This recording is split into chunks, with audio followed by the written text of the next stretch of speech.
Welcome back everyone.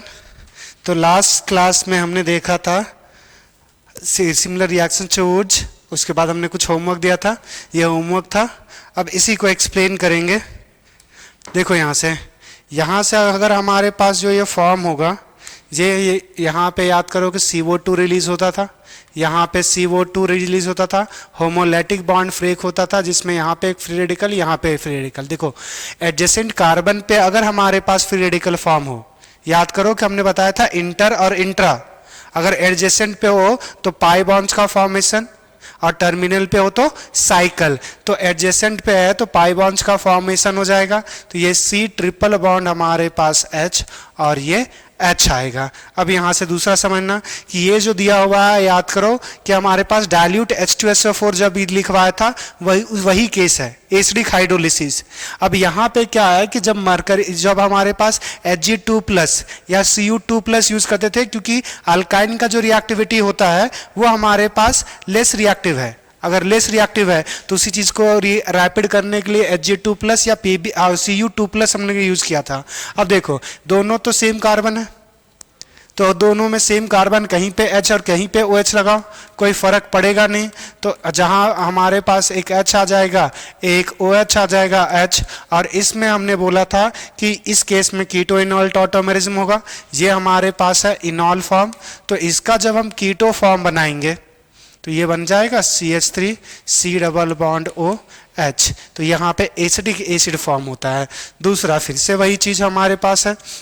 अब यहाँ देखो, ये यहाँ पे CO2 रिलीज होगा, यहाँ पे भी CO2 रिलीज होगा, और फिर से अब यहाँ पे जैसे डबल बॉन्ड था तो ट्रिपल बॉन्ड फॉर्म हुआ, यहाँ पे सिंगल बॉन्ड है तो यहाँ पे हमारे पास डबल बॉन्ड होगा, CH CH2 और यहाँ पे CH2। अब देखो Cl2 और वाटर लिखा हुआ है, Cl2H वाटर लिखा रहेगा, या फिर हमारे पास HOCl ब्रोमीन वाटर जो रिएक्शंस आपने किया होगा, क्लोरीन वाटर रिएक्शंस है, तो OH हमारे पास माइनस में होता है और Cl प्लस में होगा। तो OH हमारे पास और Cl देखो फिर से सिमेट्रिकल है, किसी पे भी हमारे पास OH और किसी पर Cl लगा दो कोई फर्क ही नहीं पड़ेगा। तो हमारे पास CH एक जगह पे CH हाइड्रोजन CH2 है, CH2 है। अब देखो एक जगह पे क्या लग जाएगा, हमारे पास OH लग जाएगा और एक जगह पे क्लोरीन लग जाएगा।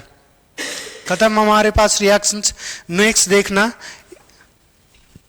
सबसे लास्ट वाला क्वेश्चन, यहाँ पे CH3 है, अगर क्लियर नहीं पता चल रहा हो, CH3 CH2 C triple bond CH2 CH3। Ozonolysis करेंगे।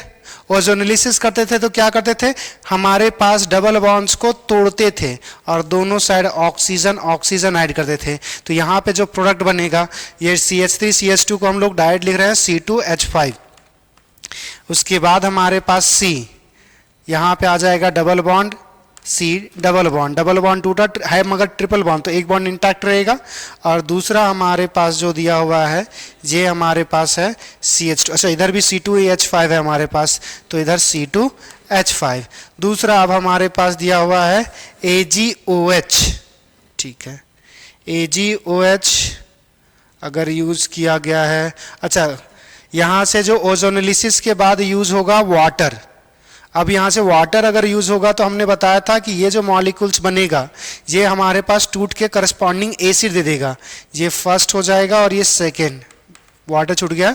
तो हमने बताया था कि जब ये अगर डबल बॉन्ड सेम पोजीशन पे आया, वाटर लगेगा रहेगा तो इसको ऑक्सीडाइज कर लेगा। तो ये हमारे पास यहाँ से दो और एक तीन कार्बन का एसिड बनेगा, इधर भी 2 और एक 3 कार्बन का एसिड बनेगा। तो ये हमारे पास बन जाएगा C2H5 C double bond O, यहाँ पे OH। इससे जो पहले लिखा था वो पहला स्टेप में बनेगा, फिर वाटर जब यूज करेंगे तब हमारे पास ये मॉलिक्यूल्स बनेगा। अब इसका रिएक्शंस से हमारे पास AgOH, याद करो हमने लास्ट में, अगर आप लास्ट लेक्चर देखे होंगे तो उसमें आपको बताया था हंस डाइकर रिएक्शंस। तो वही देखो C2H5 है, ये हमारे पास C डबल बॉन्ड Ag होगा, silver salt of fatty acid लिखवाया था। अब याद करो यहाँ पे हमने हमारे पास AgBr और यहाँ पे OAg आएगा। तो इस केस में भी आपको बताया था कि यहाँ से CO2 रिलीज होता है, एक Br यहाँ पे लगेगा और एक AgBr को मिलेगा। तो यहाँ से हमारे पास फॉर्म होगा C2H5 यहाँ पे Br। तो इस केस में ये हमारे पास फॉर्म होता। तो ये 3 रिएक्शंस थे जो आपको कंप्लीट करने थे। यहाँ पे हमारे पास जो हमारे पास सब्स्टिट्यूशन पढ़ रहे थे, फ्री रेडिकल सब्स्टिट्यूशन यहाँ पे खत्म होता है। अब हम बात करेंगे न्यूक्लियोफिलिक सब्स्टिट्यूशन की। तो हमारे पास खत्म हो चुका है free radical addition reaction, free radical substitution reactions. अब हम लोग जो बात करेंगे वो पढ़ेंगे सब्स्टिट्यूशन के बारे में।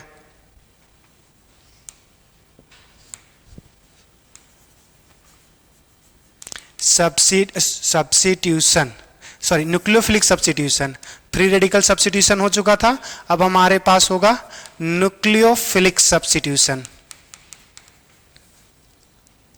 न्यूक्लियोफिलिक सब्स्टिट्यूशन, न्यूक्लियोफिलिक सब्स्टिट्यूशन का कहने का मतलब क्या है कि हमारे पास मॉलिक्यूल जो होगा वो न्यूक्लियोफाइल आएगा और न्यूक्लियोफाइल जाएगा। तो हमारे पास अटैक करने वाला भी न्यूक्लियोफाइल और हमारे पास रिमूव होने वाला भी न्यूक्लियोफाइल, मतलब इलेक्ट्रॉन रिच स्पीसीज आएगा और इलेक्ट्रॉन रिच स्पीसीज जाएगा। तो न्यूक्लियोफिलिक सब्स्टिट्यूशन है। अब इस न्यूक्लियोफिलिक सब्स्टिट्यूशन में हमारे पास जो होगा उसमें भी 2 टाइप्स का हमें न्यूक्लियोफिलिक सब्स्टिट्यूशन देखना है। एक जो न्यूक्लियोफिलिक सब्स्टिट्यूशन जो होगा वो डायरेक्ट, हमारे पास डायरेक्ट न्यूक्लियोफिलिक सब्स्टिट्यूशन, एक होगा इनडायरेक्ट। इनडायरेक्ट का कहने का मतलब है कि 2-3 नंबर ऑफ स्टेप जो होगा वो 2-3 होगा और उसमें हमारे पास सब्स्टिट्यूशन देखने को मिलेगा, ओवरऑल सब्स्टिट्यूशन होगा मगर डायरेक्ट सब्स्टिट्यूशन नहीं होता। तो इसी चीज को बोल देते हैं डायरेक्ट और इनडायरेक्ट। तो यहां से पहला जो हम बात करेंगे वो इनडायरेक्ट सब्स्टिट्यूशन की बात करेंगे। इनडायरेक्ट न्यूक्लियोफिलिक सब्स्टिट्यूशन, ये पहले ही बता चुके हैं, उल्टा हम लोग प्रोनाउंसिएशन करते हैं एन, न्यूक्लियोफाइल, एस मतलब सब्स्टिट्यूशन। दूसरा हमारे पास इनडायरेक्ट हो गया, दूसरा हम पढ़ेंगे डायरेक्ट।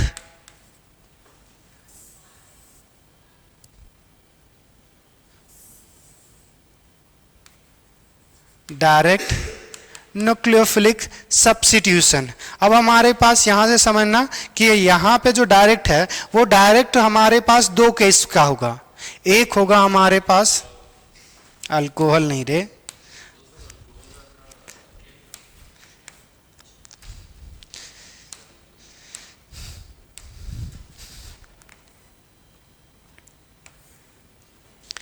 इसमें भी हमारे पास 2 एग्जाम्पल्स होगा और डायरेक्ट सब्स्टिट्यूशन में भी हमारे पास 2 होगा। मगर जो हम लोग के पास होता है 3, मगर जो हम लोग बात करेंगे, अच्छा तीनों यहीं पे तीनों खत्म कर लेंगे। एक हमारे पास सबसे पहला जो हमें डायरेक्ट में जो इनडायरेक्ट सब्स्टिट्यूशन है उसमें 2 रिएक्शंस होगा। एक होता है इलिमिनेशन, हमने बोला था अभी कुछ देर पहले कि उल्टा हम लोग पढ़ते हैं, जैसे SN1 SN लिखा हुआ मगर पढ़ेंगे न्यूक्लियोफिलिक सब्स्टिट्यूशन। इसी तरह जो होता है SN एड ई, देखो इलिमिनेशन, एडिशन, न्यूक्लियोफिलिक सब्स्टिट्यूशन, कि इस रिएक्शंस में जो होगा वो हमारे पास एडिशन और इलिमिनेशन होता है। एडिशन और इलिमिनेशन होगा, उसके बाद हमारे पास ओवरऑल रिएक्शन जो अपेयर होगा वो न्यूक्लियोफिलिक सब्स्टिट्यूशन का होगा। ये जो रिएक्शंस है वो हमारे पास ऑब्जर्व होता है एसिड्स डेरिवेटिव्स में। एसिड डेरिवेटिव्स में, एसिड डेरिवेटिव्स मतलब carboxylic acid, acidic anhydride, amide, acid chloride, ether, हमारे पास ईस्टर, हाँ ईस्टर, साइनाइड नहीं, साइनाइड एसिड, साइनाइड को नहीं बोलते हैं एसिड डेरिवेटिव्स। तो यहां पे हमारे पास ये जो ऑब्जर्व होगा वो किसमें, एसिड डेरिवेटिव में। तो दिस रिएक्शन हमारे पास इसका जो रिएक्शंस, या फिर यहां से बोल सकते हैं substitution reactions, nucleophilic substitution, nucleophilic substitution at acid and acid derivative, acid and acid derivative. तो सबसे पहले तो इसी की बात करेंगे। दूसरा जो होता है वो हमारे पास न्यूक्लियोफिलिक सब्स्टिट्यूशन। जो पढ़ना है वो एरोमेटिक में पढ़ना है, तो इसको बोलते हैं ARSN, एरोमेटिक न्यूक्लियोफिलिक सब्स्टिट्यूशन। ये एरोमेटिक कंपाउंड्स में हमारे पास न्यूक्लियोफिलिक सब्स्टिट्यूशन होगा। तो इसमें हमारे पास जो रिएक्शंस आएंगे, न्यूक्लियोफिलिक सब्स्टिट्यूशन इन एरोमेटिक कंपाउंड्स। दूसरा, ये कैसा दिखेगा, इनडायरेक्ट सब्स्टिट्यूशन होगा मगर इनडायरेक्ट, उसमें नंबर ऑफ स्टेप लगेंगे। अब दूसरा जो हमारे पास है डायरेक्ट में, हमारे पास जो पढ़ना है वो पढ़ना है SN1, SN2 और SNI। ये तीन रिएक्शंस हैं, SN1 और SN2 और SNI, ये तीन रिएक्शंस हैं हमारे पास। अब देखिए यहाँ से SN1 जो होता है उसको बोलते हैं nucleophilic substitution, unimolecular nucleophilic substitution. अच्छा, यहाँ पे हमने थोड़ा सा एक काम गलत कर दिया, ये जो 1 है ना वो नॉर्मल होता है, N बेस पे होगा, और ये 1 जो होगा वो बेस पे नहीं, वो एज इट इज रहता है। तो इसको बोलते हैं 1 मतलब unimolecular nucleophilic substitution, bimolecular nucleophilic substitution, और I मतलब इंट्रामॉलिक्यूलर न्यूक्लियोफिलिक सब्स्टिट्यूशन। इंट्रामॉलिक्यूलर मतलब विद इन मॉलिक्यूल्स। तो यहाँ पे हमारे पास ये आ जाएगा unimolecular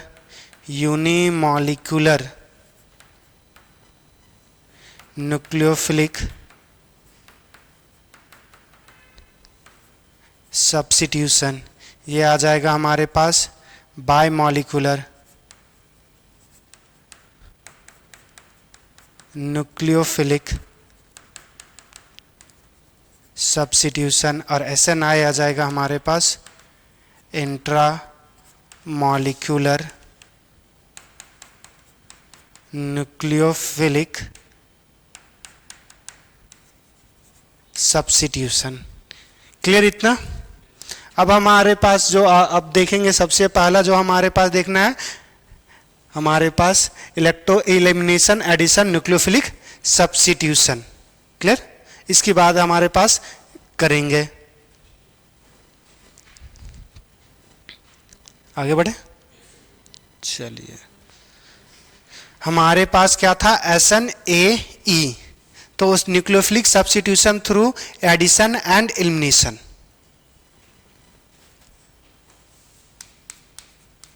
nucleophilic substitution through addition and elimination.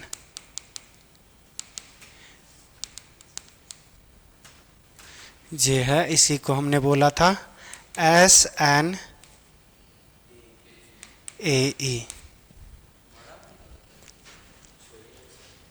अरे वो ए बड़े होता है, वो कहीं कहीं पे लिख देते हैं, वो अलग बात है।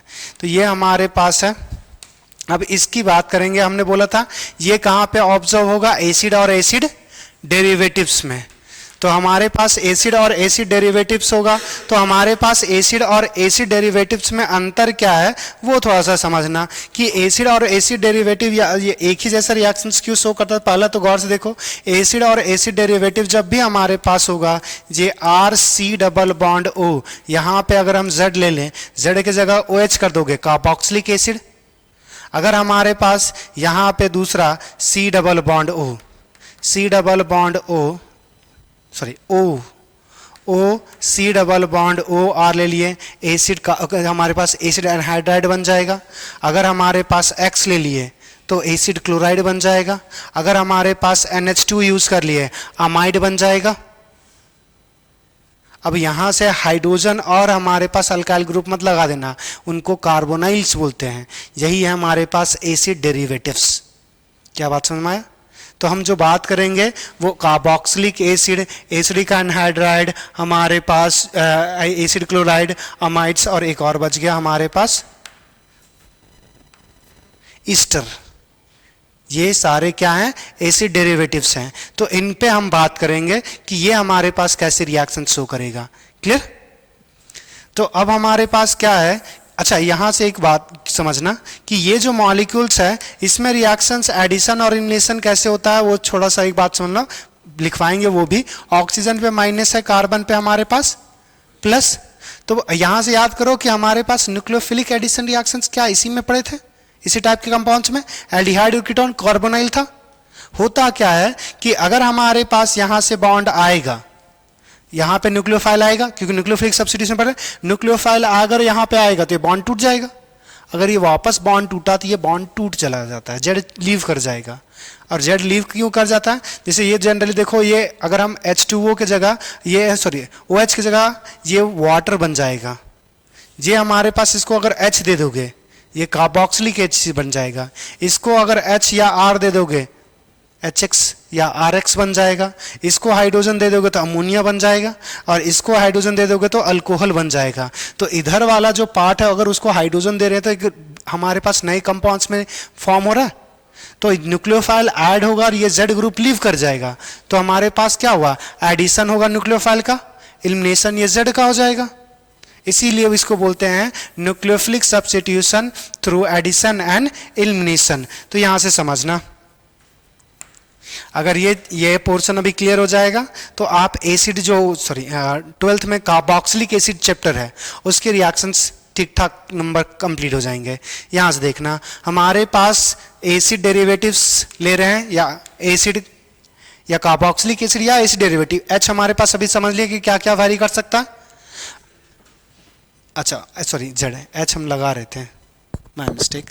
तो हमारे पास Z हमारे पास अलग अलग ग्रुप हो सकता है। अगर हमारे पास अलग अलग ग्रुप होगा तो यहां से हम मान क्या रहे हैं कि इसमें हमारे पास इलेक्ट्रोफाइल और न्यूक्लियोफाइल, क्योंकि ये हमारे पास क्या है, ऑक्सीजन पे डेल्टा नेगेटिव और यहां पे डेल्टा पॉजिटिव होगा। तो अगर हमारे पास इस मॉलिक्यूल्स में हमने बोला कि न्यूक्लियोफाइल और इलेक्ट्रोफाइल, क्योंकि इसमें हमारे पास जो बॉन्ड्स है वो कैसा है, पाई बॉन्ड्स। पाई बॉन्ड जब होता है तो अनसैचुरेशन में एडिशन रिएक्शंस होता है, यह वही सेम चीज है। यहां पे न्यूक्लियोफाइल मतलब नेगेटिव चार्ज, ये नेगेटिव चार्ज यहां पे अटैक करेगा। अगर नेगेटिव चार्ज यहां पे अटैक करेगा तो ये बॉन्ड ऊपर टूटेगा। इतनी बात है क्लियर? अगर ये बॉन्ड टूटेगा तो यहां पे मान के चलते हैं कि इलेक्ट्रोफाइल और न्यूक्लियोफाइल एक साथ भी कर सकते हो, या इलेक्ट्रोफाइल को प्लस और न्यूक्लियोफाइल को सिंपली कर सकते। अब यहां देखो, यहां से जब हमारे पास बॉन्ड्स ब्रेक होगा तो ये हम बोल सकते हैं ये जो कंपाउंड्स हमारे पास जनरेट होगा वो RC अच्छा यहाँ पाई बॉन्ड टूट जाएगा तो ये O पर माइनस आ जाएगा। यहां पे हमारे पास Z और यहां पे न्यूक्लियोफाइल। अब यहां से समझना कि ये जो मॉलिक्यूल्स हमारे पास फॉर्म हुआ, अब यहां पे जो ऑक्सीजन है ये ऑक्सीजन फर्दर पाई बॉन्ड्स बनाएगा। तो कार्बन बॉन्ड्स कितने बनाते हैं, 4। तो अगर हमारे पास ये वापस आ जाएगा, तो अगर न्यूक्लियोफाइल अगर वापस लीव कर गया तो ये वापस फिर से बन सकता है। मगर अगर न्यूक्लियोफाइल की जगह अगर Z ग्रुप चला जाए, नहीं अभी रुको ना, यहां पे हमारे पास ये लोन पेयर वापस दे रहा है, तो ये जो जैसे ये इसको इलेक्ट्रॉन मिलेगा तो ये Z इलेक्ट्रॉन्स लेकर चला जाएगा। एसिड डेरिवेटिव्स में प्रॉब्लम क्या था, अभी कुछ देर पहले बताए थे कि उसमें अगर H लगा दोगे तो Z वाला ग्रुप एक बेटर लिविंग ग्रुप हो जाता है, वो एक मॉलिक्यूल जनरेट हो जाएगा और मॉलिक्यूल्स इजीली लीव कर जाएगा। याद करो, वाटर बन रहा था, अमोनिया बन रहा था, हाइड्रोजन हैलाइड्स बन रहा था, तो उसका जो लिविंग टेंडेंसी है न्यूक्लियोफाइल के कंपैरिजन में ये Z ग्रुप का ज्यादा होगा। अगर ये ज्यादा होगा तो ये हमारे पास जब लीव करेगा तो ये फॉर्म कर देगा RC डबल बॉन्ड O, और यहाँ पे न्यूक्लियोफाइल, यहाँ पे जो Z इलेक्ट्रॉन लेके गया माइनस होगा, इलेक्ट्रोफाइल का इलेक्ट्रॉन्स, इलेक्ट्रोफाइल मतलब पॉजिटिव चार्ज, तो ये Z जो होगा वो इलेक्ट्रोफाइल के साथ ऐड हो जाएगा। अब यहां से समझना, इस केस में हमारे पास क्या हुआ, इस केस में अगर हम बोलेंगे तो यहां पे इस रिएक्शंस में हमारे पास एडिशन हुआ, और इस केस में हमारे पास एलिमिनेशन हुआ। अब पहला देखो, फर्स्ट और लास्ट वाले को देखना जो हमारे पास फॉर्म हुआ, क्या सिर्फ हमारे पास Z को हटा करके न्यूक्लियोफाइल आया हुआ है? तो पहला और लास्ट में कंपाउंड्स में हमारे पास यही तो है काम करना कि Z को हटाना है और न्यूक्लियोफाइल को ऐड करना है। तो पूरे रिएक्शंस में हम अगर हम ओवरऑल ये दो स्टेप को समराइज करके ये दो स्टेप हटा दे तो डायरेक्ट अगर यहां से यहां चले जा रहे हैं तो हमारे पास सब्स्टिट्यूशन ही तो हो रहा है। ये इतनी छोटी सी बात है, आपको कहां पे नेगेटिव? अरे Z माइनस को ये बस दिखाने के लिए समझाए थे कि Z बॉन्ड टूटेगा तो माइनस में रहेगा, अगर माइनस में होगा तो ये इलेक्ट्रोफाइल के साथ ऐड हो जाएगा। तो ये यहां से हटा ही दो, ये डायरेक्ट लिख दो इलेक्ट्रोफाइल और Z। क्या इतनी बातें समझ में आ गई? बस इतना ही करना है आपको। क्लियर? आगे बढ़े।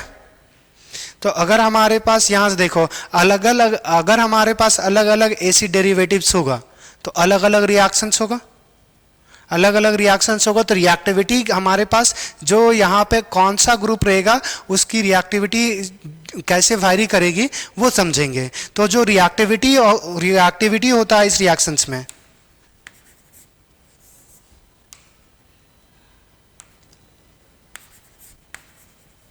रिएक्टिविटी इन SNAE, अगर इसमें रिएक्टिविटी की बात करेंगे तो यहां से हटा ही दो ये चीज। अगर हम रिएक्टिविटी की बात करेंगे तो जो रिएक्टिविटी होता है वो डायरेक्टली प्रोपोर्शनल होता है हमारे पास इलेक्ट्रोफिलिक सेंटर ऑफ कार्बोनाइल। यहां से देखो, सॉरी इलेक्ट्रोफिलिक सेंटर बोल सकते हैं। हाँ देखो यहां से ये जो हमारे पास है, ये जो कार्बन है वो जितना पॉजिटिव होगा उतना जल्दी न्यूक्लियोफाइल अटैक करेगा, और न्यूक्लियोफाइल अटैक करने के बाद तो यही सारा रिएक्शंस हो रहा है। तो जितना ज्यादा पॉजिटिव चार्ज होगा उतना जल्दी न्यूक्लियोफाइल अटैक करेगा, उतना जल्दी रिएक्शंस हमारे पास पॉसिबल होगा।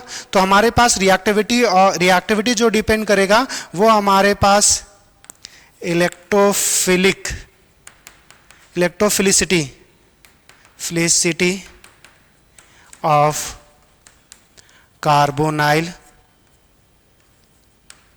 कंपाउंड।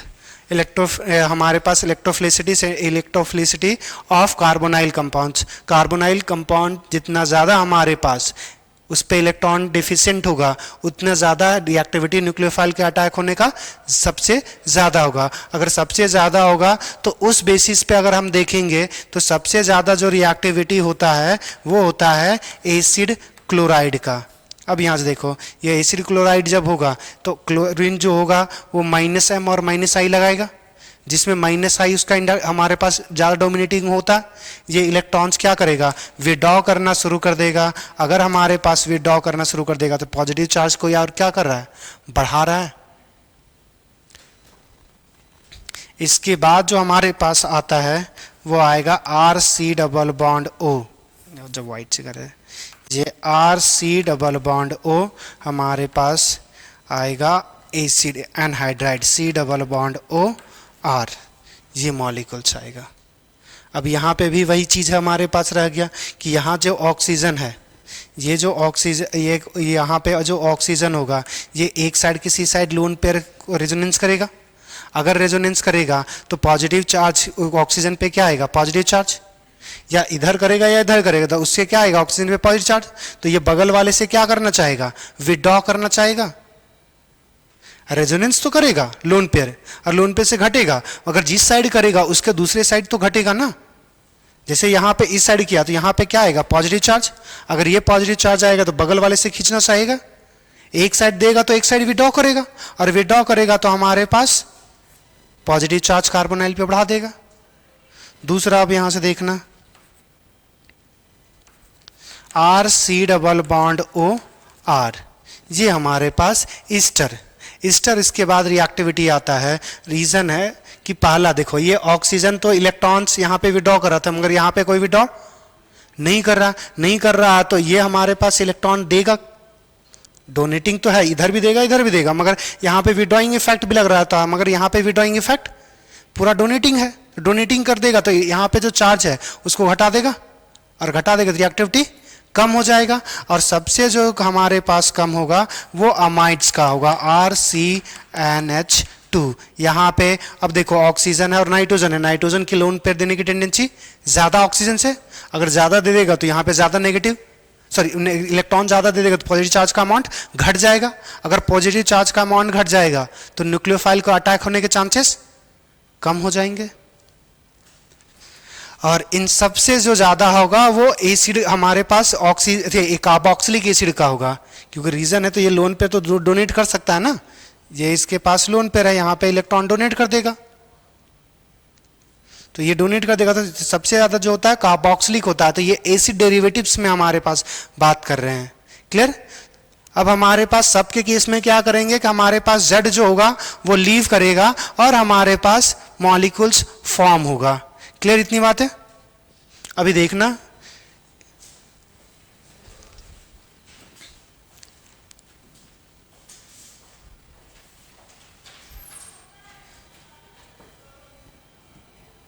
इस मॉलिक्यूल्स पर सबसे पहला क्या दिया हुआ? हाइड्रोलिसिस। हाइड्रोलिसिस तो हमारे पास करना क्या है कि इसमें न्यूक्लियोफाइल क्या है, क्योंकि सब रिएक्शंस में हमारे पास क्या हो रहा था कि न्यूक्लियोफाइल हमारे पास आ रहा था। जैसे देखो आर सी डबल बॉन्ड हमारे पास जेड ग्रुप था, हमने एक इलेक्ट्रोफाइल और न्यूक्लियोफाइल जो होगा, अब यहाँ पे हमारे पास R C double bond O nucleophile और इलेक्ट्रोफाइल और जेड ऐड हो रहा था। तो यही तो हमारे पास सब्स्टिट्यूशन हो रहा था कि यहाँ पे जेड की जगह क्या आएगा? न्यूक्लियोफाइल। तो हमारे पास आइडेंटिफाई कर लेना है ये सारे रिएक्शंस में न्यूक्लियोफाइल कौन है और सिंपली हमारे पास एडिशन करवाना है। चलिए अब यहां से देखिए वाटर केस में न्यूक्लियोफाइल कौन होता है?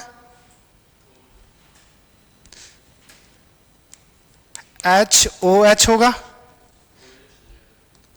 तो OH हमारे पास जो होगा वो न्यूक्लियोफाइल जैसा होगा और ये जो H प्लस बनेगा वो इलेक्ट्रोफाइल के जैसा होगा।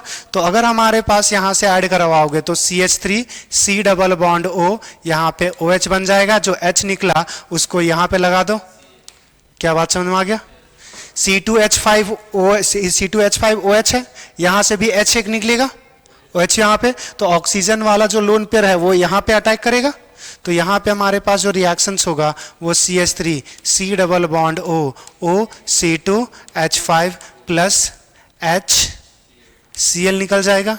दूसरा हमारे पास फिनॉल दिया हुआ है, उसमें भी सेम रिएक्शंस होगा, H हमारे पास हटेगा, CH3 C double bond O C6H5 plus HCl। दूसरा देखें अमोनिया, अमोनिया जैसे अटैक करेगा तो अमोनिया में हम इसको लिखेंगे NH, बहुत अच्छे, NH2। अब ये हमारे पास NH2 जो होगा वो न्यूक्लियोफाइल, H इलेक्ट्रोफाइल, तो यहाँ से हमारे पास ऐड करेगा तो CH3 C double bond O या sorry C double bond O NH2 आ जाएगा प्लस हमारे पास HCl। दूसरा देखना C2H5 NH2 लिखा हुआ, सेम काम होगा। हमारे पास जो रिएक्शंस होगा तो CH3 C double bond O, यहाँ पे NHC2H5 बन जाएगा और जो H निकला वो HCl बना लेगा। दूसरा देखना ये बस वही है, एनिलीन बेंजीन पर NH2 लगा हुआ है, तो यहाँ पे हमारे पास फॉर्म होगा CH3 C double bond O NHC6H5 plus HCl। दूसरा देखो ये हाइड्रोजन है NH2 तो यहाँ पे हमारे पास बनेगा CH3 C double bond O, हमारे पास NH2 प्लस HCl।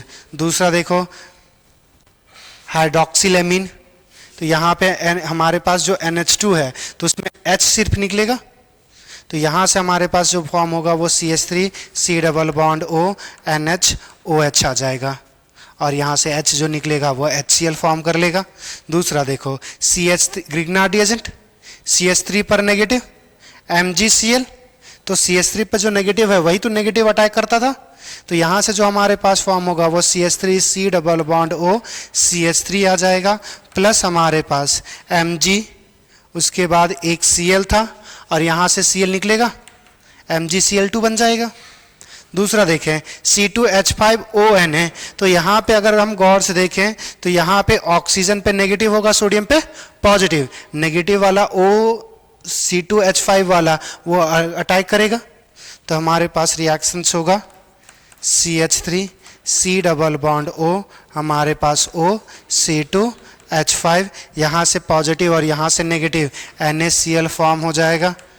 दूसरा देखें, फिर यहाँ पे भी उन ऑक्सीजन पे नेगेटिव, सिंपली ये हमारे पास CH3 C double bond O, हमारे पास C double bond O CH3 plus NaCl। तो सिंपली कुछ नहीं करना है। यहाँ पे अगर हमारे पास कुछ भी दूसरा ग्रुप होता, Cl क्यों लिए कि इसकी रिएक्टिविटी ज़्यादा थी। अगर हमारे पास H लेते, सॉरी OH होता, तो OH और H जो बाकी प्रोडक्ट साइड जो प्रोडक्ट बन रहा है, जहाँ पे HCl बना वहाँ पे वाटर बनता, ये सारा वाटर होता। यहाँ पे हमारे पास क्या आ जाता कि यहाँ पे OH है और यहाँ पे मैग्नीशियम हाइड्रोक्साइड बनता, सोडियम हाइड्रोक्साइड बन जाता। अगर NH2 अगर लेते जिसकी रिएक्टिविटी कम है, अगर उसकी बात करते तो NH2 के केस में हमारे पास यहाँ तक अमोनिया फॉर्म होता, यहाँ पे MgNH2 फॉर्म होता, NH2 का होल 2, यहाँ पे NaNH2 फॉर्म होता। तो बस सेम रिएक्शंस है, बस सिंपली एक ही स्टेप का है कि न्यूक्लियोफाइल अटैक होगा, डबल बॉन्ड कार्बोनाइल का टूटेगा, वो फिर वापस आएगा, Z ग्रुप लीव कर जाएगा। तो सिर्फ न्यूक्लियोफाइल, तो Z को हटा करके न्यूक्लियोफाइल आपको इंट्रोड्यूस करना है, इतना ही सा काम करना है। क्या बात समझ में आ गया? अरे हाँ या ना? चलिए एक छोटा सा चीज आपको बताना है, ठीक, ये सेव कर ले।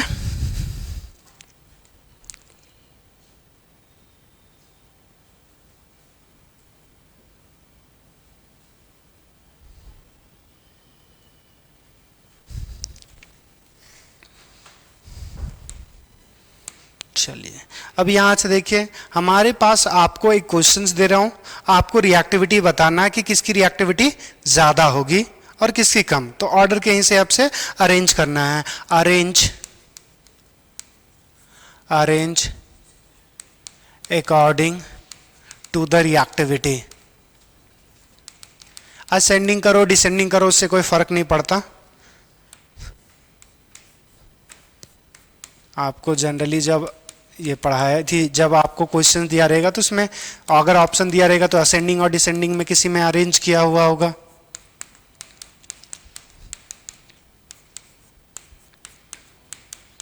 एसिड क्लोराइड है। अब बेंजीन पे हमारे पास अलग अलग ग्रुप लगा रहेगा।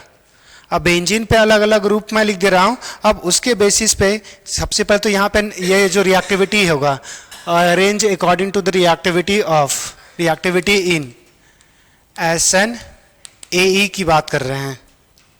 Nucleophilic substitution, addition, through addition और एलिमिनेशन। तो एक में हमारे पास जो है यहाँ पे CH3 ऐड कर रहे हैं, दूसरे में यहाँ पे CH3 ऐड कर रहे हैं, एक में नहीं है, और एक में हमारे पास जो ऐड कर रहे हैं वो NO2 ऐड कर रहे हैं। आपको बताना है किसमें रिएक्टिविटी ज़्यादा होगी। या तो फिर एक और काम करते हैं, एक हो गया मेटा ऑर्थो और एक पारा भी ले ही लेते हैं। ये हमारे पास CH3 है, या फिर एक इलेक्ट्रॉन डोनेटिंग वाला इसमें। चलो एसिड डेरिवेटिव्स आ गया ना, चलो कोई बात नहीं, चलो कीजिए। तो अब यहां से सीधा सिंपली करना क्या है, हमारे पास क्या था, रिएक्टिविटी जो था वो इलेक्ट्रोफिलिसिटी ऑफ कार्बोनाइल कंपाउंड्स। यहां पे जितना डेल्टा ज्यादा पॉजिटिव होगा उतनी ज्यादा रिएक्टिविटी होगी।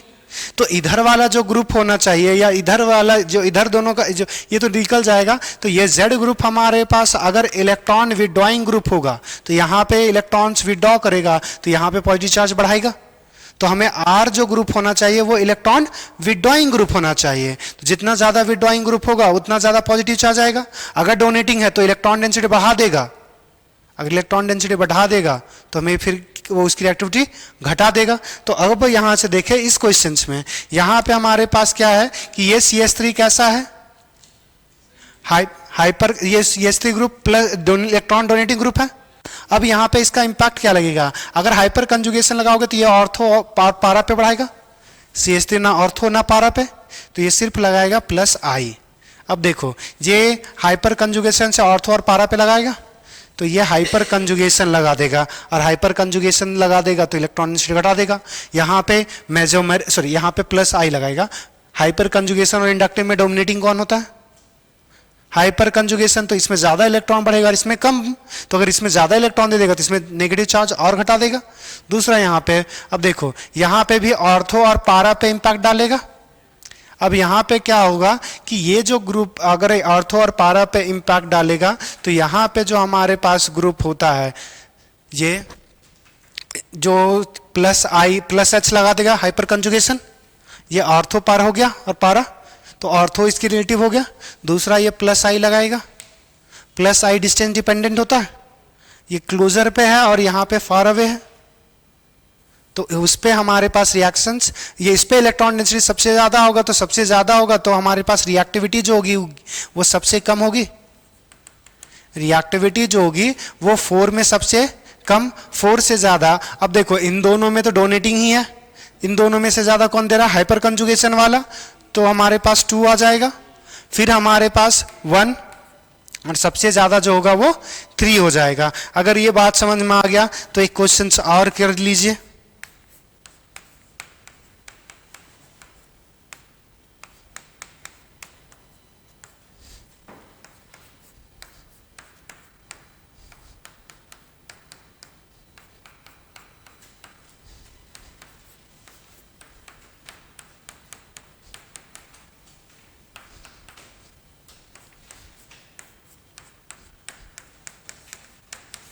चलिए एक और लिखी दूं क्या?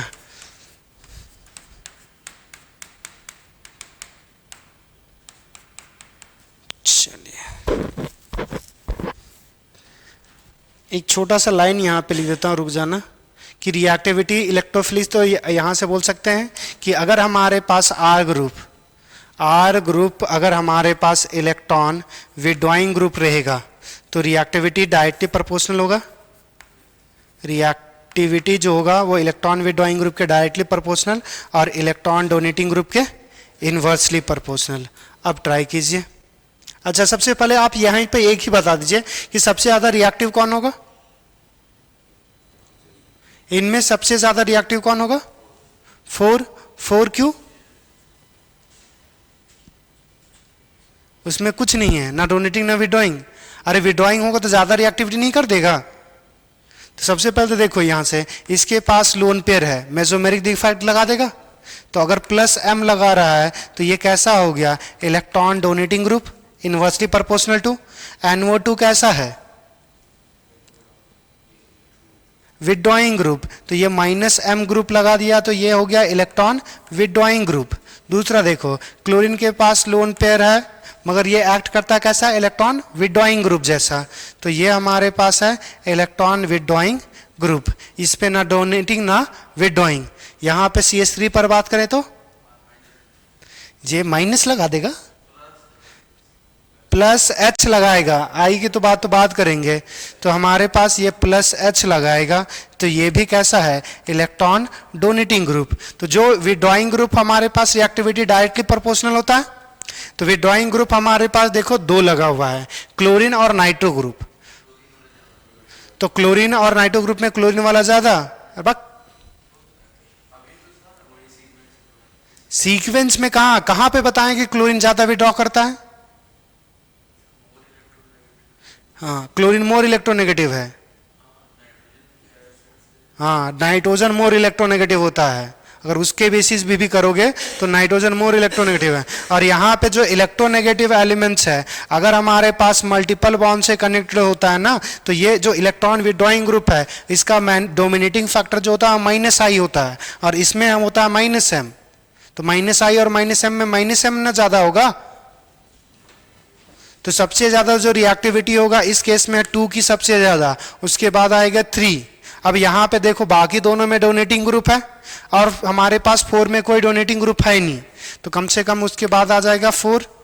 अब यहां से बात करेंगे 1 और 5 का, 1 और 5 का, तो यहां पे +m दिया हुआ है और वहां पे +H, तो +m में ज्यादा इलेक्ट्रॉन डेंसिटी बढ़ेगा तो सबसे ज्यादा रिएक्टिविटी घटेगी। तो उसके बाद हमारे पास आ जाएगा 5 और सबसे लीस्ट आ जाएगा 1। तो क्या इतनी बातें समझ में आ गई? तो ये हमारे पास था न्यूक्लियोफिलिक सब्स्टिट्यूशन। अब इसी में एक छोटा सा और रिएक्शन है जिसमें हमारे पास पढ़ते हैं स्टेरिफिकेशन। ये हम लोग जैसे अभी बात कर रहे थे एसिड क्लोराइड में, सेम ही हम बात करेंगे इस ईस्टर में। तो एक नेम रिएक्शन से प्रोडक्ट सेम ही बनेगा। हमारे पास जैसे अगर हम लोग कुछ देर पहले लिए थे ना, जैसे RC डबल बॉन्ड O, वहां पे Cl, इसका जो रिएक्शंस करवाए थे अल्कोहल के साथ रिएक्शंस करवाए थे, अल्कोहल के साथ अगर रिएक्शंस करवाए थे तो ये ROH के साथ अगर मान के चलो करवाए थे तो ये RC डबल बॉन्ड OR बना, क्या बना, ईस्टर बना। इसी को बोलते हैं ईस्टरिफिकेशन, और कुछ नहीं। हमारे पास जो रिएक्शंस है ईस्टरिफिकेशन, तो जैसे अभी हमने क्या बोला कि एक तो हमारे पास है कि ईस्टर डेरिवेटिव्स ले सकते हैं। अगर हमने Easter carboxylic acid derivatives, carboxylic acid या कार्बोक्सिलिक एसिड डेरिवेटिव, जनरली ईस्टरिफिकेशन में हमारे पास जो यूज करते हैं वो हमारे पास एक कार्बोक्सिलिक एसिड होता है और दूसरा जो होता है वो फेनॉल होता है।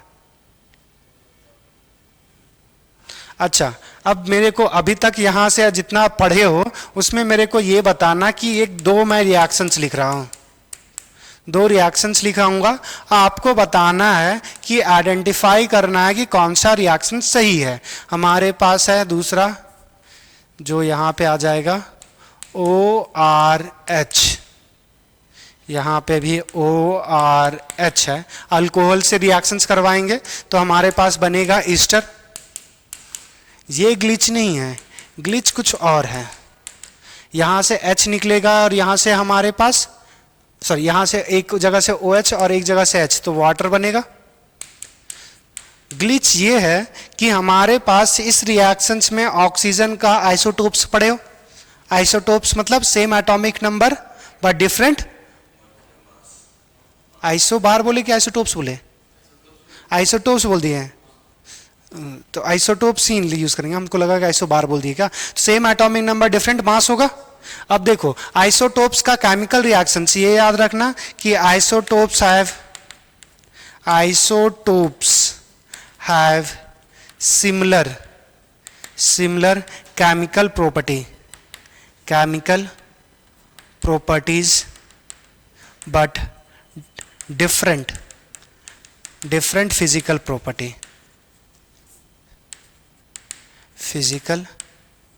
properties। जैसे देखो वाटर के जगह पे अगर आप ले लो D2O, हाइड्रोजन जो H2O लेते हैं उसके जगह पे D2O लेवल जो रिएक्शंस वाटर कर रहा था वो भी D2O करेगा, मगर फिजिकली जब आप एग्जामिन करोगे उसका बॉइलिंग पॉइंट इसका बॉइलिंग पॉइंट, तो बॉइलिंग पॉइंट एक फिजिकल प्रॉपर्टी है, बॉइलिंग पॉइंट डिफरेंट हो जाएगा। तो यहां पे अब समझना कि यहां पे हम क्या कर रहे हैं। यहां पे जो हमारे पास है एक जगह है यहां पे 18 ऑक्सीजन जो ले रहे हैं, ऑक्सीजन का जो नॉर्मल आइसोटोप्स होता है वो 6 आइसोटोप से 16 और 18 की बात कर रहे हैं। तो यहाँ पे हमारे पास है 16 और अल्कोहल में है 18। तो एक जगह हमारे पास यहाँ पे जो फॉर्म हो रहा है वो 18 और यहाँ पे 16 और यहाँ पे 16 और यहाँ पे 18। इसका मतलब क्या है कि ये जो ऑक्सीजन है, प्रोडक्ट तो दोनों ही है, ये जो ऑक्सीजन यहां पे रहेगा वो 16 वाला रहेगा या 18 वाला रहेगा, वो आपको बताना है। यहां पे जो ईस्टर में जो बना हुआ है ना, तो एक जगह पे 18 लिखा हुआ है, एक के जगह पे 16। अगर हमारे पास 16 रहेगा तो नीचे वाला फॉर्म होगा, अगर 16 वाला हटेगा तो 18 वाला फॉर्म होगा। दोनों में सिर्फ एक ही फॉर्म होगा, आपको बताना है कौन सा फॉर्म होगा। 16 तुम हो 18। अभी हमारे पास क्या करवा रहे थे, न्यूक्लियोफिलिक एडिशन रिएक्शंस करवा रहे थे, न्यूक्लियोफिलिक एडिशन इलिमिनेशन रिएक्शंस करवा रहे थे। तो हमारे पास जो ये न्यूक्लियोफाइल आता था, कार्बोनाइल वाला ये पूरा साइड चला जाता था, इधर जो हम अटैकिंग होता था वही न्यूक्लियोफाइल जैसे एक्ट करता था। तो यहां पे ये चीज समझने में तुमको प्रॉब्लम इतना कैसे हो सकता है। यहां देखो ये ऑक्सीजन कहां पे अटैक करेगा, ये कार्बन पे अटैक करेगा। ये हमारे पास Z के प्लेस पे लिखे हुए थे, Z पूरा लिख लेगा ना रे, 16 वाला कैसे रहेगा। इतनी छोटी सी बात है, ये एक्ट करेगा हमारे पास कैसा, न्यूक्लियोफाइल जैसा। तो अगर न्यूक्लियोफाइल जैसा एक्ट करेगा तो ये 16 वाला तो निकल ही जाएगा। अब यहां से ये जो H निकलेगा तो वो हमारे पास 16 वाला वाटर बनाएगा, 18 वाला तो यहां पे लग जाएगा। तो ये याद रखना, ये प्रॉब्लम ऐसा क्यों होता है वो थोड़ा सा समझना कि ये जो कंपाउंड्स है हमारे पास ये कैसा है, एसिड, और अल्कोहल जो होता है वो भी एसिडिक होता है। मगर प्रॉब्लम क्या है कि अगर दो ये भी एसिडिक है ये भी एसिडिक, याद करो। और जीओसी में आपको बताया था एसिडिक का स्ट्रेंथ सबसे ज्यादा हमारे पास sulphonic, picric, carboxylic, phenol, water, alcohol बताया था, अल्काइन बताया था। तो ये सारे एसिडिक है। मगर अगर दो एसिडिक आ जाएंगे तो ये वीक एसिड एक स्ट्रॉन्ग एसिड, तो ये H प्लस देने का काम करेगा, ये नहीं करेगा। तो अगर ये दिमाग में अगर आ जाता है तो ये जो H प्लस अगर यहां देगा तो यहां से OH देना पड़ेगा, यहां से R यहां पे OR लगा दोगे, ये प्रॉब्लम हो जाता है कि सोचने का। तो इसमें हमारे पास ये जो अगर इस तरह का कर दोगे तो फिर प्रॉब्लम में फंस जाओगे। यहाँ पे उस टाइप का एसिड बेस रिएक्शंस नहीं हो रहा, यहाँ पे जो हमारे पास रिएक्शंस हो रहा है वो न्यूक्लियोफिलिक एडिशन एलिमिनेशन रिएक्शंस हो रहा है। तो न्यूक्लियोफाइल रिएक्ट करेगा, बात समझ में आया। इस वजह से अगर न्यूक्लियोफाइल अटैक करेगा तो ऑक्सीजन कार्बन से जो 18 वाला अटैक रहेगा, यहां से जो H निकलेगा और वो 16 वाला OH। बात समझ में आ गया। तो अब ये क्लियर बात है।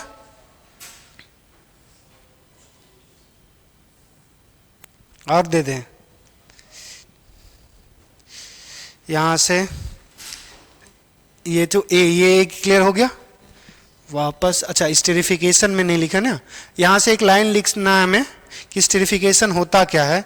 तो स्टेरिफिकेशन हमारे पास क्या है कि व्हेन एसिड और एसिड डेरिवेटिव, एसिड मतलब carboxylic acid, is reacted with alcohol then ester is formed. This reaction is known as a esterification.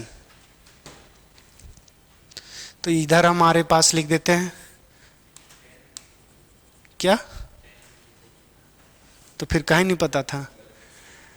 अच्छा when acid and acid derivative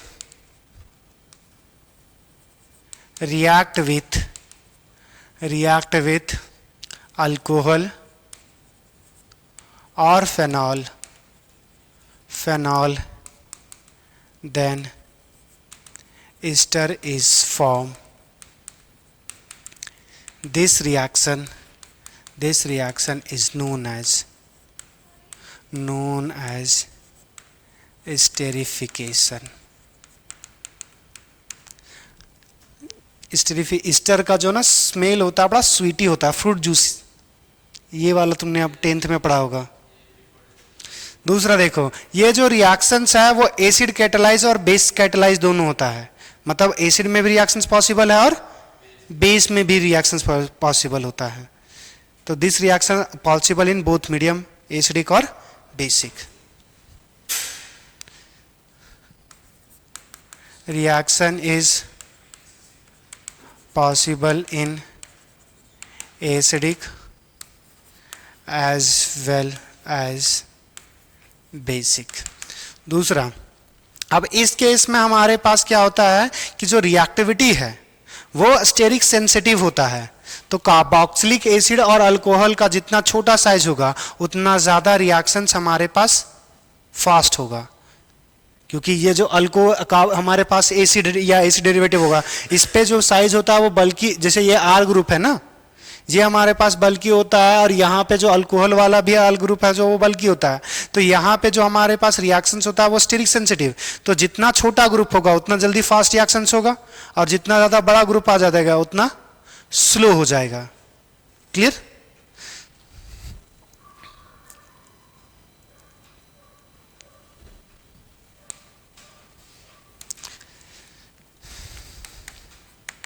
This reaction is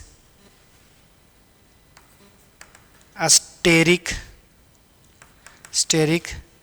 sensitive.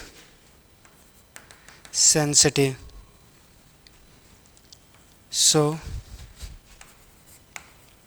reactivity is inversely proportional to a steric size. जितना ज़्यादा हमारे पास steric size छोटा होगा उतना ज़्यादा हमारे पास reactions होगा। तो अगर हमारे पास बात करें, अगर हम एसिड ही ले लें, अगर डिफरेंट डिफरेंट हमारे पास एसिड ले लें, तो उसमें बात मेरे को बताना कि जैसे एसिड अगर हम ले रहे हैं, एक कार्बन का, फिर ले रहे हैं 2 कार्बन का एसिड, फिर हम ले रहे हैं 3 कार्बन का C2H5, C double bond OH, फिर ले रहे हैं 3 कार्बन का, 3 दूना 6 और 1 7। तो अब बताओ लेफ्ट से राइट जाएंगे तो हमारे पास रिएक्टिविटी बढ़ेगी या घटेगी? डिक्रीज होगा, क्योंकि साइज क्या हो रहा है? बढ़ रहा है। तो अगर साइज बढ़ेगा, हाइड्रोजन है CH3, साइज बढ़ रहा है और बढ़ रहा है तो रिएक्टिविटी घटेगी। अगर हम यहाँ से बात करेंगे अल्कोहल की बात करेंगे तो हमारे पास जो होगा CH3OH, दूसरा हमारे पास C2H5OH, तीसरा C3H7OH, चौथा हमारे पास C4H9OH। अब बताना इसमें भी क्या होगा? तो as the size of carboxylic acid और अल्कोहल इंक्रीजेस, हमारे पास रिएक्टिविटी जो होगा वो डिक्रीज करेगा। अब ये जो रिएक्शंस है अगर याद रहे तो ठीक है, नहीं याद रहे तो कोई बड़ी बात नहीं है। यहाँ पे ये CVC रिएक्शंस का यूज़ करके आप जो यूज़ करते हो एस्प्रिन दवा का नाम सुने हो? वो ऐसो पेन किलर जैसा काम करेगा और तुम्हारा ऐसा बुखार कम भी करने के लिए यूज़ किया जाता है, तो एस्प्रिन बनाया जाता है। दूसरा अगर हमारे इसके झंडू बाम सुने हो? जो झंडू बाम में जो मेडिसिन यूज होता है उसका नाम है मिथाइल सैलिसिलेट, तो वो भी बनाने में यूज़ किया जाता है। और एक तुमने सुना होगा एक क्या बोलते हैं, एक और मॉलिक्यूल्स था, भूल गए उसका नाम, उसका नाम होता है फेनाइल सैलिसिलेट। तो इसका ऐसो यूज होता है एंटीसेप्टिक में, शायद डिटॉल वाला का शायद ये होता है, एग्जैक्टली याद नहीं है कि डिटॉल में जो यूज होता है ना केमिकल, शायद मे बी ये होता है। चलो देखो यहाँ से वो कंपाउंड्स एक ही रिएक्शंस स्टेरिफिकेशन से कैसे पॉसिबल होगा। हमारे पास यहाँ पे OH, यहाँ पे C डबल बॉन्ड OH, ये हमारे पास इसका नाम पता है सैलिसिलिक एसिड है। हम पुराना ऐसे हम कॉमन नाम लिख रहे हैं, तुम्हें आईपैक नोमेनक्लेचर बताना है। Salicylic acid. अब बताओ इसका आईपैक नोमेनक्लेचर।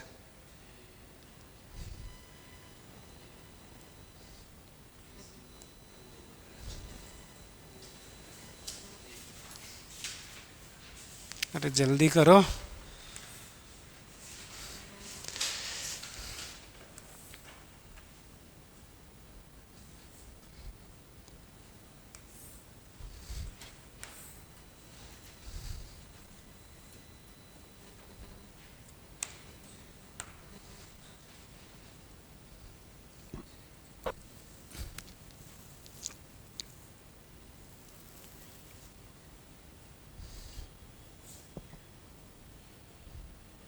इतना लंबा लगता है, दो ही यहाँ पे क्या बताया था बेंजीन में? पहला देखो तो पैरेंट फंक्शनल ग्रुप कौन है? Carboxylic acid. तो ये हमारे पास 1 और ये 2, तो क्या हो गया 2 हाइड्रोक्सी बेंजोइक एसिड, खत्म। पढ़िए थोड़ा सा बढ़िया से, याद रखिए, सब छोटी छोटी बातें हैं आपको याद रखनी चाहिए। दूसरा देखो, अगर हमारे पास इसका जो रिएक्शंस है, इसका रिएक्शन एसिडिक एनहाइड्राइड या फिर हमारे पास एसिड क्लोराइड, कौन सा? हमारे पास 2 कार्बन का, तो ये हमारे पास का है चेंज हो रहा है भाई, चेंज हो रहा है। ये अगर हमारे पास CH3 C double bond O Cl, या फिर इसका reaction CH3 C double bond O O C double bond O CH3, ये एसिड और एसिड डेरिवेटिव रहा, तो इसका रिएक्शन अल्कोहल के साथ करवाएंगे। एसिड डेरिवेटिव और एसिड थोड़ी रिएक्ट करेंगे। हमारे पास रिएक्शंस के लिए यहाँ पे एक साइड ये और एक साइड ये दो अवेलेबल है, तो अगर दो अवेलेबल हैं तो हमारे पास इस केस में हमारे पास ये OH रिएक्ट करेगा, एसिड डेरिवेटिव तो अल्कोहल। अब यहाँ से देखो, यहाँ से जो रिएक्शंस होगा तो यहाँ से क्या निकलेगा H, और यहाँ पे ये मॉलिक्यूल्स O के साथ कनेक्टेड हो जाएगा, तो यहाँ पे हमारे पास जो मॉलिक्यूल्स फॉर्म होगा वो CH3 C double bond O O, और इस O से हमारे पास ये रिंग कनेक्टेड होगा, और यहाँ पे हमारे पास कार्बोक्सिलिक एसिड, इसी का नाम है एस्प्रिन। क्लियर? ये है सो यूज्ड एज, इसको दो चीजें बोलते हैं, एंटी पायरोटिक और एक तो बोलेंगे एंटी पायरोटिक, मतलब बुखार जो कम कर दे, और दूसरा बोलते हैं एंड थी तुम्हारे पास एनर्जिक मतलब जो पेन में काम करे, एंटी पायरोटिक। जैसे जनरल मेडिसिन होता है ना, तो पायरोटिक का कहने का मतलब होता है आई थिंक बुखार कम होना, और हमारे पास एनर्जिक का मतलब पेन खत्म करना। पायरोटिक एंड एलर्जिक, स्पेलिंग क्या हो, एनाल्जिक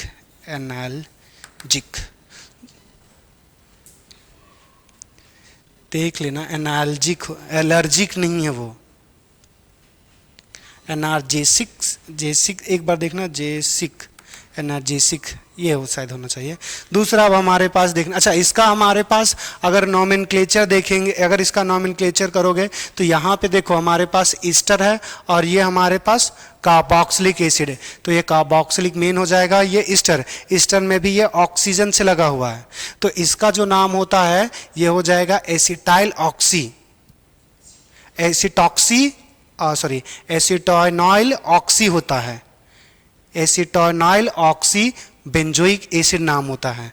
दूसरा अब यहाँ से देखना, इसका रिएक्शन जो हम लोग करवाएंगे वो एसिड के प्रेजेंस में, अभी हमने बोला कि एसिड और बेस के प्रेजेंस में रिएक्शंस हो सकता है, तो एसिड के प्रेजेंस में जो रिएक्शंस करवाएंगे, एक हमारे पास मिथाइल अल्कोहल के साथ करवाएंगे CH3 हमारे पास OH, और दूसरा जो करवाते हैं फेनॉल से, यहाँ पे पहला या तो डाइसी लिख देते हैं डायरेक्ट, हमारे पास H2SO4 प्लस हमारे पास C6H5OH। अब देखो अल्कोहल है, अल्कोहल कार्बोक्सिलिक एसिड के साथ रिएक्शन करेगा, तो ये अल्कोहल का रिएक्शन पॉसिबल नहीं होगा, कार्बोक्सिलिक एसिड अल्कोहल स्टेरिफिकेशन होगा। अगर यहाँ से स्टेरिफिकेशन करवाओगे तो यहाँ जो हमारे पास जो प्रोडक्ट जनरेट होगा वो अल्कोहल एज इट इज रहेगा, ये हमारे पास C डबल बॉन्ड O हमारे पास CH3 आ जाएगा, ये हमारे पास जो झंडू बाम मिलता है ना उसमें ये हमारे पास मॉलिक्यूल यूज होता है, तो इसका नाम है मिथाइल सैलिसिलेट। क्लियर? दूसरा अगर हमारे पास फेनॉल से करवाओगे तो यहाँ पे हमारे पास जो बनेगा वो हमारे पास OH, ये C double bond O O C6H5, ये वहाँ पे मिथाइल था, यहाँ पे फेनाइल हो जाएगा, फेनाइल सैलिसिलेट। ये एंटीसेप्टिक होता है, तो या डेटॉल या सेवलॉन वाले में यूज होता है, तो इसको लिख देते हैं एंटीसेप्टिक वाला हमारे पास यूज होगा, नहीं हाँ ये एंटीसेप्टिक का यूज होता है, वो झंडू बाम, और उसको ऐसा जो झंडू बाम होता है वही जो हमारे पास स्मेल लाइक, उसको जो एक विंटर लाइक एक smell like oil in winter green, जब झंडू बाम खोलोगे तो ग्रीन ग्रीन रहता है वो, तो वो जो विंटर ग्रीन का जो स्मेल होता है उसी जैसा बोलते हैं। क्लियर? अब हमारे पास यहाँ पे न्यूक्लियोफिलिक सब्स्टिट्यूशन खत्म हो गया। अब नेक्स्ट है हमारे पास जो न्यूक्लियोफिलिक सब्स्टिट्यूशन एडिशन और एलिमिनेशन था, बस उसी में एक ही एग्जांपल हमने स्टेरिफिकेशन दिखा। पॉसिबल तो वही होगा जैसे हमने लंबा एक प्रोसेस किया, लंबा वाला चार्ट फिल किया था, तो सिंपल सब का वैसा ही रिएक्शंस होगा। और जब हम इस चैप्टर पे आएंगे कार्बोक्सिलिक एसिड पर या carboxylic acid and it's derivative, तो उसमें अलग से स्पेसिफिक रिएक्शन देखेंगे, मगर मोस्ट ऑफ द रिएक्शंस यही होगा। अब हमारे पास दूसरा था इनडायरेक्ट में न्यूक्लियोफिलिक सब्स्टिट्यूशन इन एरोमेटिक कंपाउंड्स, तो यहां पे हम लोग बात करेंगे न्यूक्लियोफिलिक सब्स्टिट्यूशन इन एरोमेटिक कंपाउंड्स। दूसरा टाइप का reactions nucleophilic substitution in aromatic compound। अब यहां से बात करना एरोमेटिक कंपाउंड्स में हमारे पास दो अगर एरोमेटिक कंपाउंड्स में हमारे पास जो है ना, एरोमेटिक पहले तो ये समझना है एरोमेटिक जो कंपाउंड्स है वो न्यूक्लियोफाइल जैसा एक्ट करेगा या इलेक्ट्रोफाइल जैसा, पहले तो यही बताओ। हाँ, जो अगर जैसे बेंजीन ही है, एरोमेटिक मतलब बेंजीन की बात कर रहे हैं, तो बेंजीन जो मॉलिक्यूल्स है वो इलेक्ट्रोफाइल जैसा एक्ट करेगा या न्यूक्लियोफाइल जैसा एक्ट करेगा? इलेक्ट्रोफाइल जैसा। कैसे? क्या चाहिए? इलेक्ट्रोफाइल जैसा करेगा या तो न्यूक्लियोफाइल जैसा करेगा? तो मैं बताना है कि इलेक्ट्रोफाइल करेगा या न्यूक्लियोफाइल करेगा, बस इतना ही छोटा सा बात बताना है।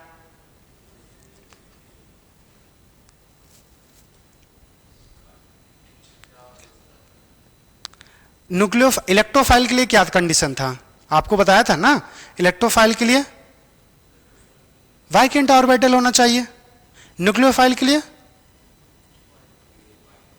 पाई बॉन्ड्स बेंजीन के पास है, खत्म। इतनी छोटी सी तो बात करनी थी, वही तो कहाँ के हैं। हाँ, वाह वाह वाह, तुम तो उसको यही बोलेगा।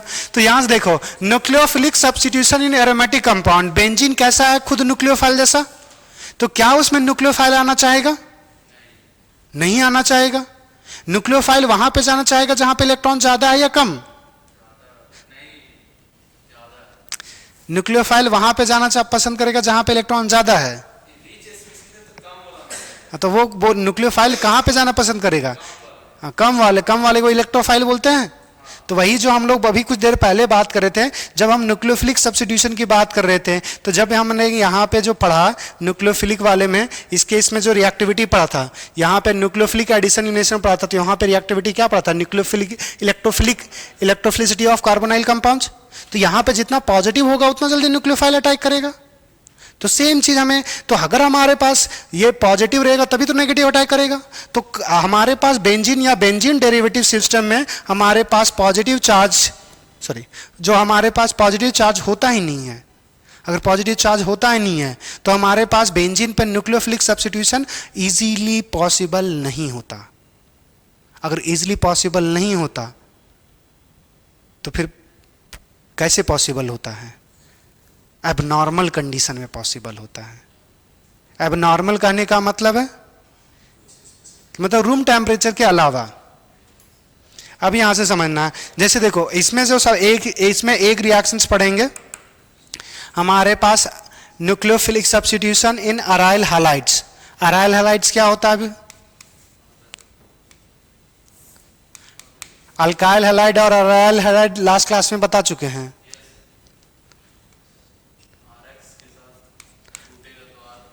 आरएक्स और आरएक्स को क्या बोलते हैं? अल्काइल हैलाइड या अराइल हैलाइड? और दूसरे अराइल हैलाइड किसको बोलते हैं? एरोमेटिक। बेंजीन के साथ जनरली हम बोलते हैं, तो बेंजीन के साथ हो। अब देखो सबसे पहला जो हम लोग बात कर रहे हैं वो nucleophilic substitution in aryl halide. Clear? Nucleophilic substitution in aryl halide. Aryl halide में न्यूक्लियोफिलिक सब्स्टिट्यूशन, जैसे देखो अगर हमारे पास यहाँ पे अराइल हैलाइड करने का मतलब है कि यहाँ पे हैलोजेंस होगा, इसका अगर रिएक्शंस हमारे पास दो कंडीशन में हम बोल रहे हैं कि एक हम जो करेंगे वो एसटीपी पे कंडीशन पे करेंगे, स्टैंडर्ड टेम्परेचर प्रेशर के साथ। यहाँ पे जो रिएक्शंस करवा रहे हैं मान के चलो कि NaOH ले रहे हैं, तो NaX बनेगा और OH यहाँ पे लग जाएगा। तो एक हम कंडीशन करवा रहे हैं एक नॉर्मल कंडीशन पे, STP नॉर्मल कंडीशन, या STP या फिर बोल दो NTP पे। दूसरा जो हमारे पास मतलब नॉर्मल कंडीशन बात कर रहे हैं, STP NTP लिख रहे हैं, तो STP तो फिक्स है, NTP हमारे पास अगर कंडीशन मेंशन नहीं है तो STP और NTP दोनों सेम ही होता है। अब हमारे पास दूसरा जो रिएक्शंस करवा रहे हैं at high temperature and pressure. यहाँ पे जो टेम्परेचर होता है वो लगभग जो हमारे पास टेम्परेचर होगा वो 350 डिग्री सेल्सियस से ज़्यादा ही लेते हैं। दूसरा जो यहाँ पे प्रेशर लेंगे वो 10 से 20 atm का आसपास होता है। तो यहाँ पे जब रिएक्शन जब नॉर्मल कंडीशन में करवाते तो नॉर्मल कंडीशन में होता ही नहीं है। दो एक्सप्लेनेशन देखिए कि बेंजीन पे न्यूक्लियोफिलिक सब्स्टिट्यूशन तो होता नहीं है, बेंजीन खुद न्यूक्लियोफाइल जैसा है तो न्यूक्लियोफाइल अटैक नहीं करेगा। और दूसरा एक और रीज़न समझेंगे वो समझना। तो इस केस में हम लोग जो लिखेंगे वो नो रिएक्शंस। नीट में एक बार शायद, नीट वाले में एक बार पूछ चुका है शायद, या जेई में पूछ चुका है कि कौन सा which of the flowing reactions is not possible. तो तुम्हें दिखेगा कि रिएक्शंस हो रहा है, नॉर्मल है। जैसे हमने बोला कि यहाँ पे X हटा दो, यहाँ पे OH लगा दोगे, बस कंडीशन मेंशन कर दिया था कि सारे रिएक्शंस पॉसिबल था, इसमें भी ये भी पॉसिबल था, मगर वो लिख दिया था STP और NTP का कुछ।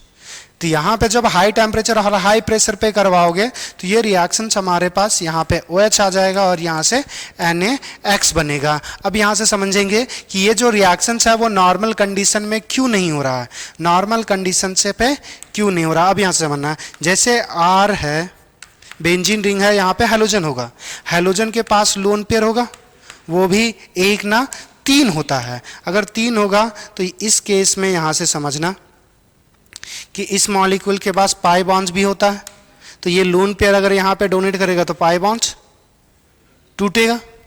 तो यहाँ पे आगे जो रेजोनेटिंग स्ट्रक्चर्स बनेगा वो हमारे पास कैसा है, हैलोजन, यहाँ पे डबल बॉन्ड, यहाँ पे नेगेटिव चार्ज, यहाँ पे डबल बॉन्ड, फिर से ये नेगेटिव चार्ज आगे मूव करेगा, ये पाई बॉन्ड्स फिर टूटेगा।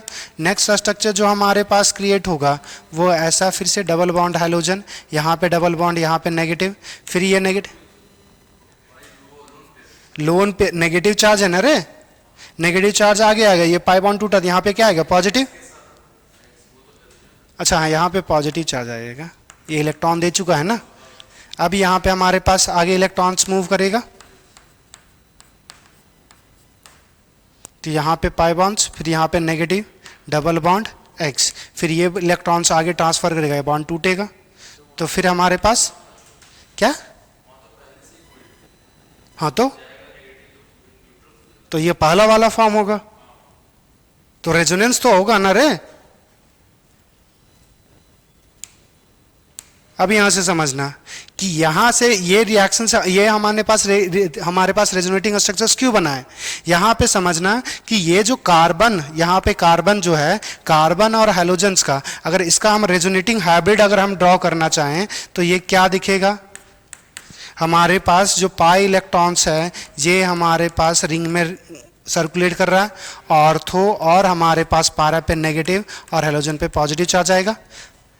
यहां पे कैसा बॉन्ड आ गया, सिंगल बॉन्ड है या डबल बॉन्ड, यहां पे सिंगल बॉन्ड है, वो पार्शियली डबल बॉन्ड है। तो अगर पार्शियल डबल बॉन्ड है मतलब सिंगल बॉन्ड्स को तोड़ना इजी होता है, मगर पार्शियल डबल बॉन्ड्स को तोड़ना डिफिकल्ट हो जाएगा। जैसे डबल बॉन्ड करेक्ट आएगा तो ब्रेक इजिली नहीं होगा। अगर ये हैलोजन जब तक लीव नहीं करेगा तब तक तो हमारे पास जो OH माइनस है वो रिएक्शन ही कैसे करेगा। क्या बात समझ में आया।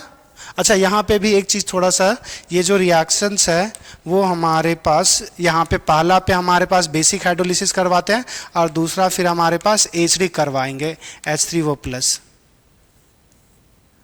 इस चीज को थोड़ा सा समझाएंगे बाद में, अभी फिलहाल यहाँ से समझेंगे। यहाँ से जो हमारे पास ये डबल बॉन्ड कार्बन कार्बन का जो हमारे पास जो है वो यहाँ पे डबल बॉन्ड करेक्टर आ जाता है, डबल बॉन्ड करेक्टर आ जाएगा। डबल बॉन्ड करेक्टर आ जाएगा तो रिएक्शंस टूटेगा नहीं, बॉन्ड टूटेगा नहीं। अगर बॉन्ड टूटेगा नहीं तो हमारे पास रिप्लेस नहीं होगा, सब्स्टिट्यूट नहीं होगा। तो इसीलिए हमारे, क्योंकि कार्बन और हैलोजेंस का अराइल हैलाइड्स में डबल बॉन्ड्स का कैरेक्टर आ जाता है, तो वो इजीली ब्रेक नहीं करता। तो अगर इजीली ब्रेक नहीं करता तो ये रिएक्शंस हमारे पास नॉर्मल कंडीशन पे पॉसिबल नहीं होता। तो इस केस में जो रिएक्टिविटी होती है वो हमारे पास, अब बेंजीन, अब इसमें हमारे पास रिएक्टिविटी बढ़ाने के लिए क्या करते हैं, कार्बन, यहाँ पे हमारे पास तो रेजोनेंस हो रहा, अगर रेजोनेंस नहीं होता तो हमारे पास क्या होता, बॉन्ड्स, डबल बॉन्ड कैरेक्टर नहीं आता। तो इस चीज को या तो हमारे पास रेजोनेंस रोक दो, या दूसरा कंडीशन है ये है कि हमारे पास बेंजीन पे इलेक्ट्रॉन डेंसिटी ज्यादा है, अगर बेंजीन पे इलेक्ट्रॉन डेंसिटी कम कर देंगे, तो बेंजीन पे इलेक्ट्रॉन डेंसिटी कम कर देंगे तो इलेक्ट्रॉन डेंसिटी घट जाएगा, तो न्यूक्लियोफाइल इजीली अटैक करेगा। बात समझा? न्यूक्लियोफाइल वहां पे जाना चाहेगा जहां इलेक्ट्रॉन कम है, और इलेक्ट्रॉन कम है तो अगर बेंजीन में इलेक्ट्रॉन विड्रॉइंग ग्रुप लगा दो तो उसकी इलेक्ट्रॉन डेंसिटी कम हो जाएगी, तो न्यूक्लियोफाइल इजीली आएगा, इजीली जाएगा। बात समझ में? अब यहां से समझना। अच्छा, इस रिएक्शंस में हमने ऐसा क्यों लिखा, समझना इस चीज को, कि यहाँ पे सिर्फ NaOH नहीं होगा, एसिडिक हाइड्रोलिसिस होगा। वो समझना कि जैसे अगर हमारे पास पहला जो रिएक्शंस है, यहाँ पे हैलोजेंस, यहाँ पे अगर हमारे पास पहला NaOH डाल देंगे और ये हाई टेम्परेचर, जो हमारे पास हाई टेम्परेचर और प्रेशर में जो रिएक्शंस करवाएंगे तो ये क्या बना देगा, फेनॉल। फेनॉल बनाएगा तो ये मीडियम कैसा है, एसिडिक या बेसिक, बेसिक। तो NaOH OH के साथ रिएक्शंस कर लेगा और ये हमारे पास बना देता है सोडियम फेनॉक्साइड, O- और Na पर प्लस।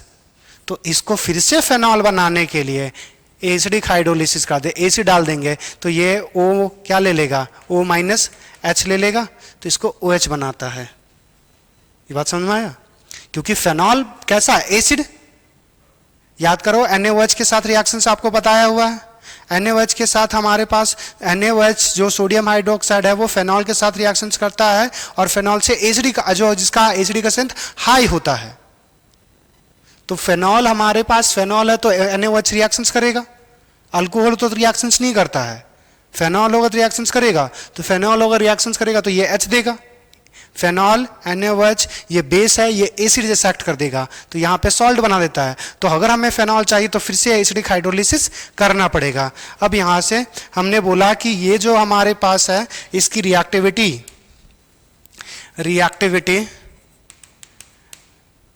रिएक्टिविटी जो होगा वो हमारे पास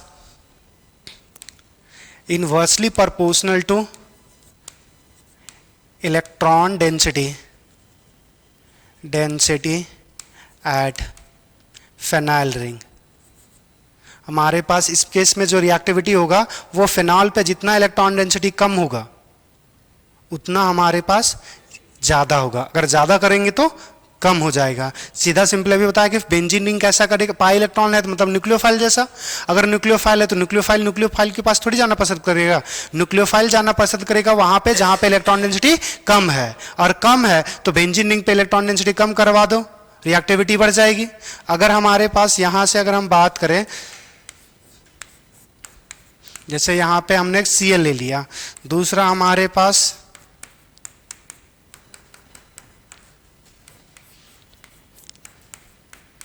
Cl है, इस केस में NO2 ले लिए, या फिर यहाँ पे NO2 ले लेते हैं। दूसरा हमारे पास Cl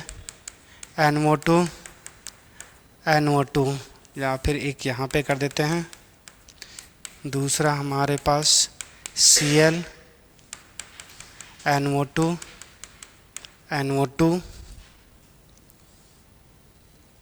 और एक सबसे लास्ट में मॉलिक्यूल्स Cl NO2 चलिए देखिए यहाँ से NO2 ग्रुप है, मतलब इलेक्ट्रॉन विड्रॉइंग ग्रुप, इसमें कोई नहीं है विड्रॉइंग ग्रुप, तो इसकी रिएक्टिविटी सबसे कम। NO2 कम से कम रिएक्टिविटी बढ़ेगी। इसमें देखो ये सिर्फ -I से विड्रॉ करेगा, क्योंकि ये ऑर्थो है ये, और पारा पे घटाएगा, मगर ये इसके रिस्पेक्ट में तो मेटा है, मगर कुछ तो घटाएगा ना, घटाएगा तो रिएक्टिविटी जिस पे कम ज़्यादा है उससे तो बढ़ ज्यादा होगा।